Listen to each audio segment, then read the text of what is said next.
जय श्रीमन नारायण, जय हिंद। हम में से अधिकांश सद्गृहस्थ अपने व्यक्तिगत जीवन के लिए, अपने व्यक्तित्व के लिए ज्यादा कुछ सोचते नहीं। हमने देखा होगा कि जो भी सद्गृहस्थ होते हैं वो अपने भाई बहन, पत्नी, पुत्र, पौत्री और इत्यादि जो स्वजन है उन्हीं की चिंता में उनको सुख प्राप्त कराने के लिए प्रयासशील रहते हैं। यदि उनसे पूछा जाए कि भाई आपने अपने लिए क्या किया, आप अपने लिए क्या करना चाहते हैं, तो वो केवल यही जवाब देते देखे जाते हैं कि भाई मुझे अपने लिए कुछ नहीं करना, मेरे को तो 2 जोड़ी कपड़े मिल जाए, 2 टाइम खाना मिल जाए और क्या चाहिए, आसरा मिला हुआ है, भगवान की दया है। कहने का तात्पर्य है अधिकांश सद्गृहस्थ अपने स्वजनों के लिए बहुत कुछ करना चाहते हैं और इसके लिए वो संघर्ष करते हैं, कठोर परिश्रम करते हैं। कुछ ऐसा ही अर्जुन की भी मनोदशा है कि भाई मैं जो प्राप्त करना चाह रहा हूं, यह हस्तिनापुर का साम्राज्य, वो तो स्वयं के स्वजनों के लिए ही प्राप्त करना चाह रहा हूं। और वे जो स्वजन है वो स्वजन तो यहाँ सब प्रकार की आशा, सब प्रकार के लोभ, सब प्रकार की इच्छाओं का त्याग करके मरने के लिए खड़े हो गए। कुछ यही बात श्रीमद् भगवद गीता ग्रंथ में प्रथम अध्याय अर्जुन विषाद योग के 33वें श्लोक में इस प्रकार प्रस्तुत हुई है। हम देखते हैं ये श्लोक क्या है कि ये क्षमा चाहूंगा, ये सामर्थे कांक्षितं नो राज्यं भोगा सुखानि च त इमेव स्थिता युद्धे प्राणान् त्यक्त्वा धनानि च।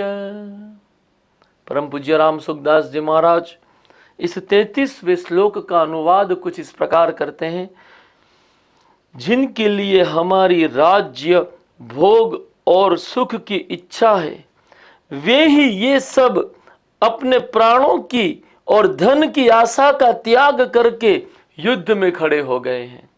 देखिए अर्जुन क्या कहते हैं कि हम जिनके लिए ये राज्य प्राप्त करना चाहते हैं, भोग प्राप्त करना चाहते हैं, सुख प्राप्त करना चाहते हैं, वो लोग तो सभी आशाओं का त्याग करके युद्ध में खड़े हैं।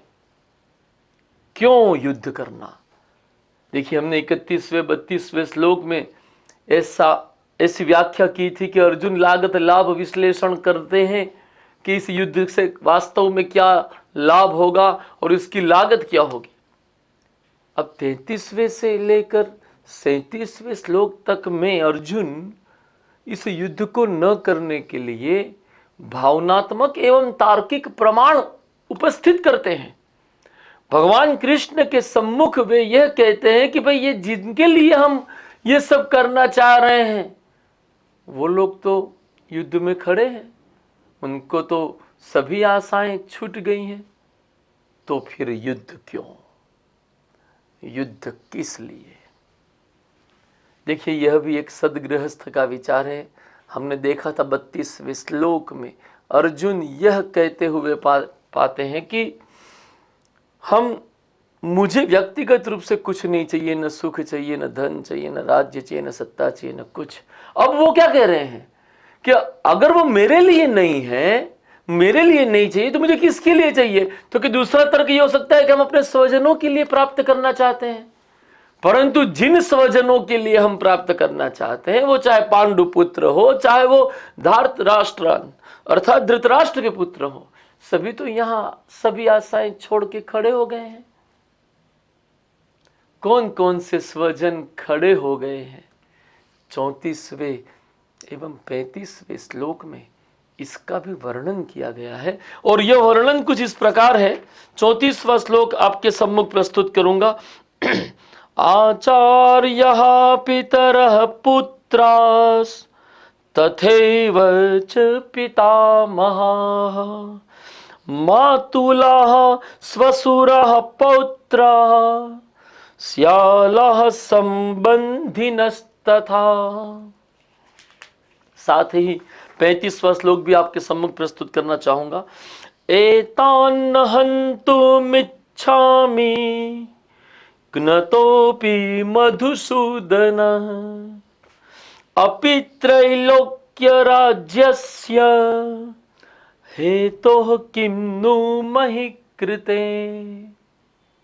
34वें और 35वें दोनों ही श्लोकों का अनुवाद परम पूज्य राम सुखदास जी महाराज कुछ इस प्रकार करते हैं। अर्जुन कहते हैं कि आचार्य, पिता, पुत्र और उसी प्रकार पितामह, माता, ससुर, पौत्र, साले तथा अन्य जितने भी संबंधी हैं, वे सभी यदि मुझ पर प्रहार कर दे तो भी मैं इनको मारना नहीं चाहता। हे मधुसूदन, देखिए 35वें श्लोक में भगवान को मधुसूदन कहकर पुकारते हैं अर्जुन।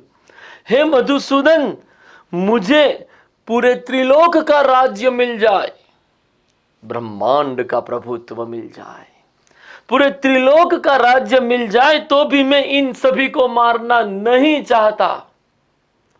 फिर तो पृथ्वी के लिए तो इनको मारने का प्रश्न ही कहां है।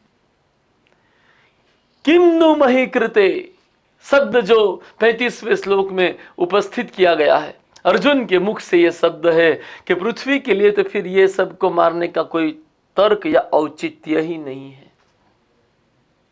अर्जुन का दृष्टिकोण हमें यह सिखाता है कि स्वजनों के लिए जो हम हासिल करना चाहते हैं, वो जो हासिल करने की ललक हमारे हृदय में होती है, अगर वो हासिल होने वाली बातें, हासिल होने वाले पदार्थ अगर हमारे स्वजनों के उपभोग में न आए तो फिर हमें उन पदार्थों, लक्ष्यों और सुखों को प्राप्त करने का आधार ही खत्म हो जाता है, प्रेरणा बिंदु ही खत्म हो जाता है। और जब वो खत्म हो जाते हैं अपेक्षाएं, आशाएं और सुख, तो फिर क्या औचित्य है इनको मारने का।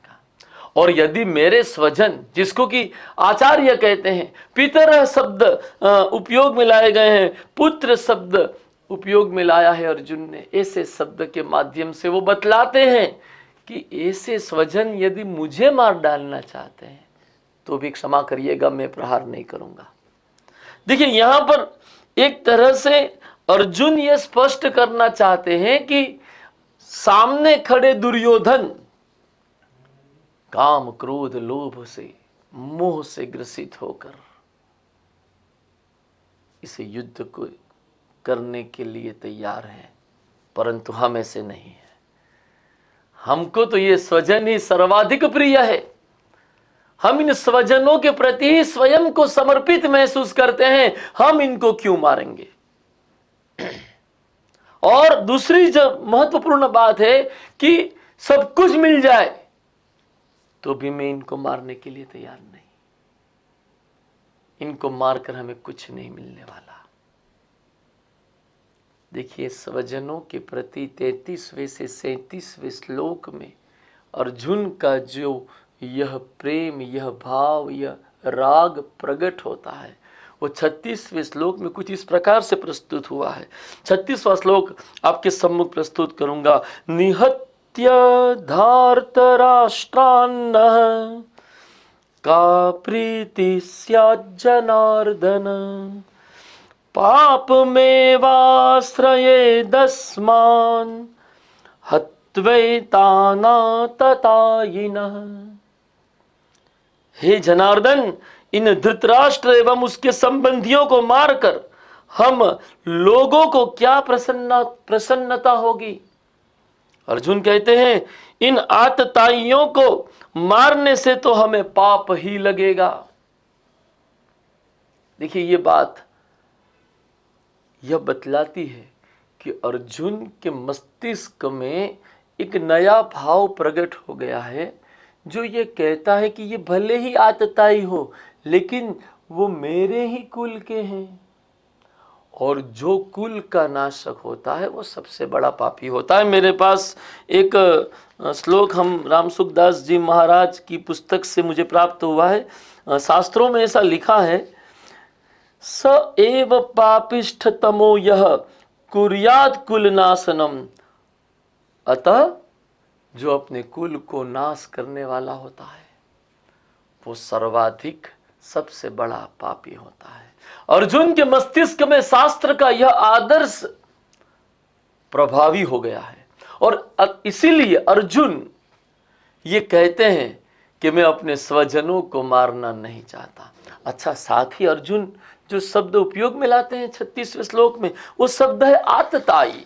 आतताई को हम ऐसा भी कह सकते हैं कि जो अत्याचारी है, अंग्रेजी भाषा में हम इसको टायरेंट कहते हैं और ऐसी पर्सनालिटी को टायरेनिकल पर्सनालिटी भी कहा जाता है।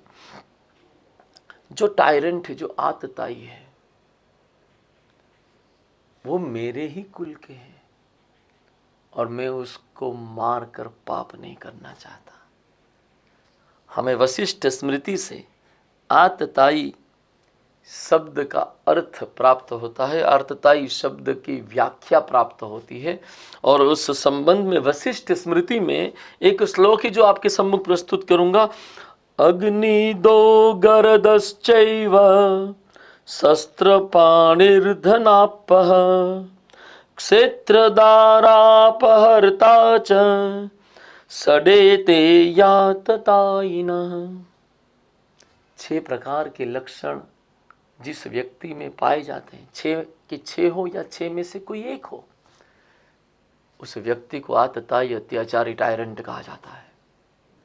कौन से 6 प्रकार के लक्षण या कौन से ऐसे लक्षण हैं जो आतताई के होते हैं?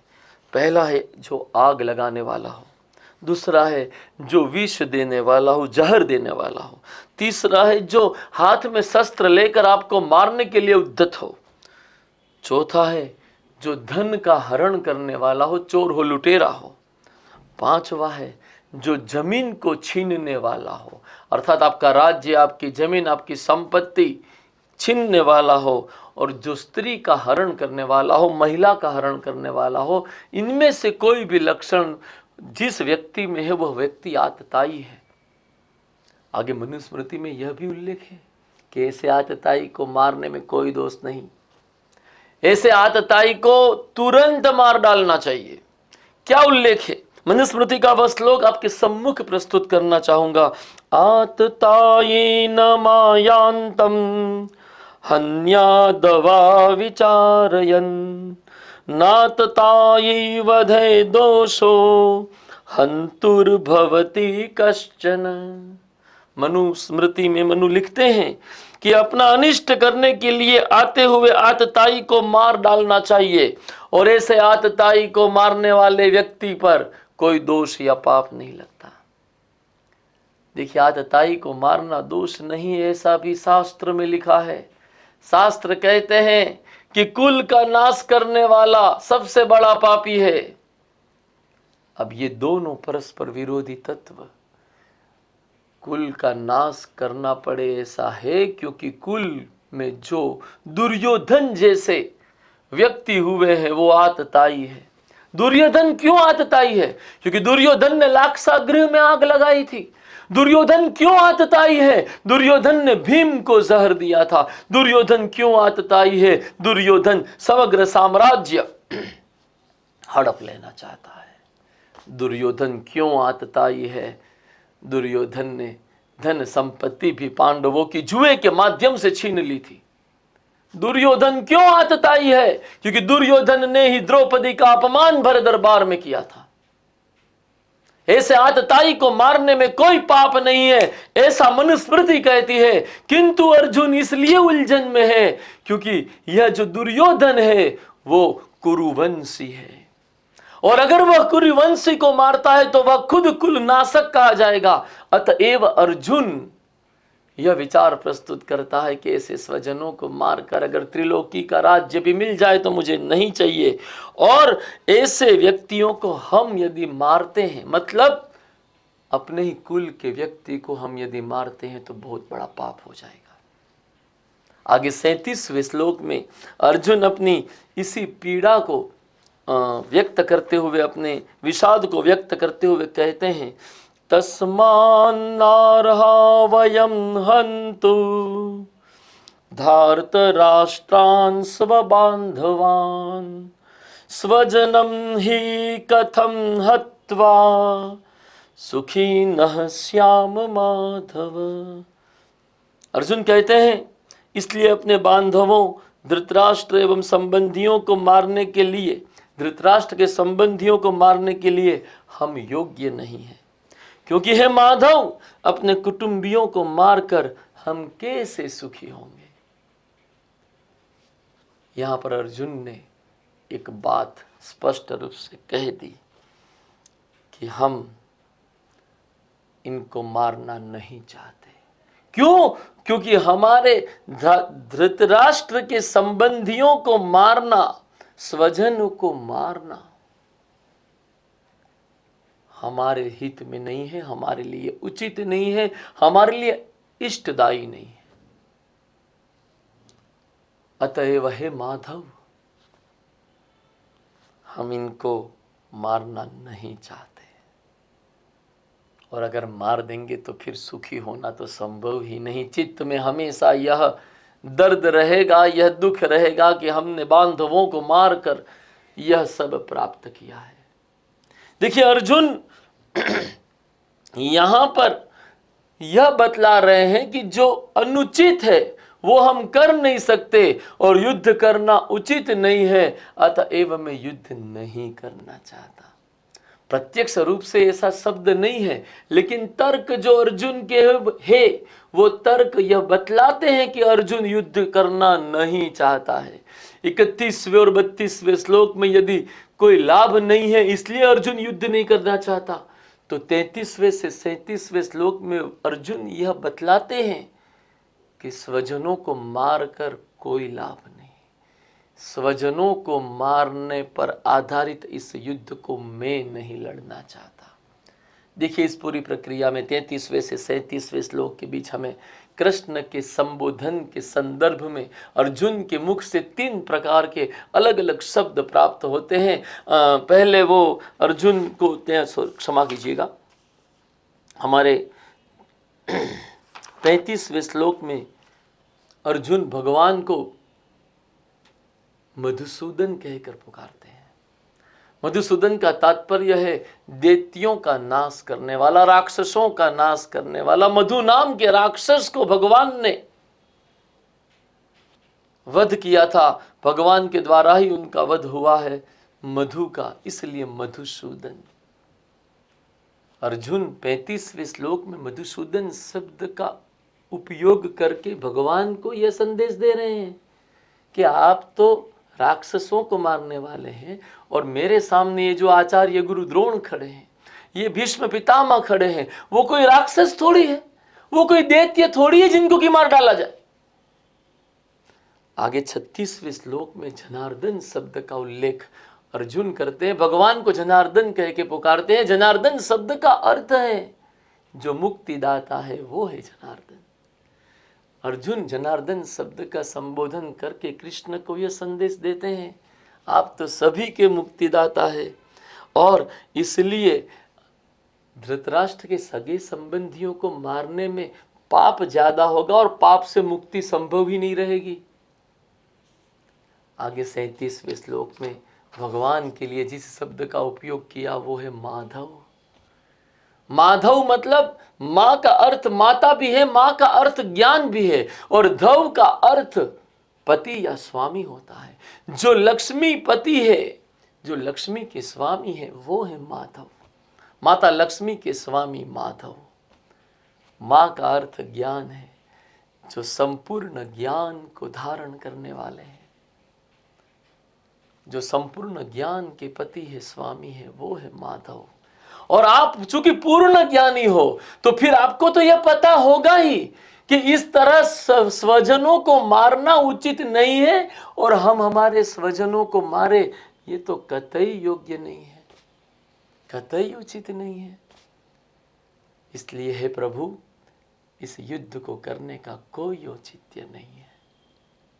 अर्जुन का यह विषाद 33वें से लेकर 37वें श्लोक में जो अभिव्यक्त हुआ है वो स्वजनों पर केंद्रित है, परिवार की भावना पर केंद्रित है।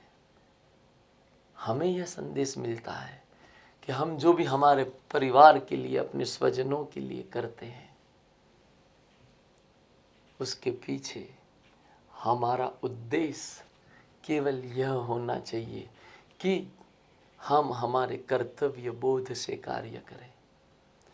परिणाम चाहे जो भी हो। अर्जुन कहते हैं ये लोग मुझे मार डालना चाहें तो भले मार डालें, लेकिन मैं उनको मारना नहीं चाहता। देखिए, यह भावना उत्तम कोटि की है, लेकिन सामने आतताई खड़े हैं भाई।